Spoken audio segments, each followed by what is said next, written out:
Quoi savoir, quoi surveiller en cette période d'avant-marché, vendredi 25 octobre 2024. Ben là, on est dans le vert, on est dans le beau vert. Est-ce que ça va tenir? On l'espère.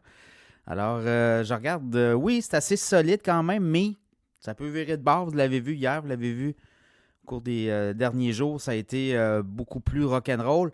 Le Dow Jones est en hausse de 87 points en avant-marché dans le vert. Le S&P 500, 17 points quand même. Le Nasdaq, 80 points dans le vert. Le pétrole monte de 70 cents à 70,89 US WTI. Si je regarde côté du Japon, on est dans le rouge de 229 points. Le Nikkei, 2,25. Et le Stock 600 Europe baisse un petit peu, 0,3 %. Donc, c'est pas bien significatif. Mais je pense que c'est le marché américain là, qui va dicter pour le reste.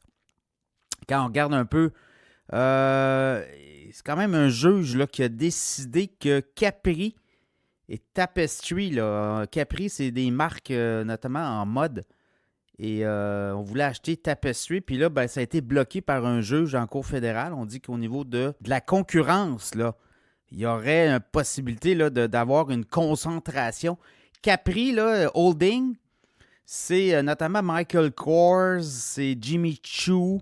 Et là, ben, l'action plonge d'à peu près 45 % en pré-market, en pré-marché. Du côté de Tapestry, là, on a Tapestry Coach, notamment comme Mark Stewart, Winesman et Kate Spade comme marque. Donc voilà, c'est la nouvelle du jour, un peu du côté de la mode. Sinon, là, si je regarde Skechers qui, notamment des chaussures, le titre monte de 8 % d'avant-marché, près de 5 des résultats mieux. En tout cas, on a battu les prévisions des analystes.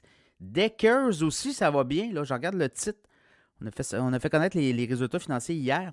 En après-marché, le titre monte de 20,46 $, 13,5 % de hausse. Donc, c'est des deux titres à surveiller sur aujourd'hui. Je regardais sinon les autres titres. L3 Harris Technology, oui.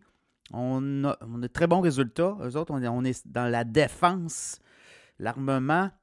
On monte de 4 % en avant-marché. Donc, ça sera à suivre aujourd'hui. Est-ce que l'effet Tesla va se poursuivre? On va voir. Il y a des données, il y a des résultats financiers. On va voir aussi peut-être là, des gens de la Fed qui pourraient prendre parole. Alors, on va suivre ça. Et ben, si on termine dans le vert, ça aurait été quand même une semaine assez volatile. Ben, toute la campagne électorale aux États-Unis, ben, ça joue beaucoup là-dessus aussi, là, tout dépendant des sondages, l'humeur qu'on a. Est-ce que c'est Harris qui mène? Est-ce que c'est Trump? Tout ça là, a un impact. Les marchés boursiers sont très, très, très, comme on dit, sensibles à cette réalité. Donc, ça sera à suivre. Alors, on va regarder les choses aller. Ça devrait être dans le vert aujourd'hui.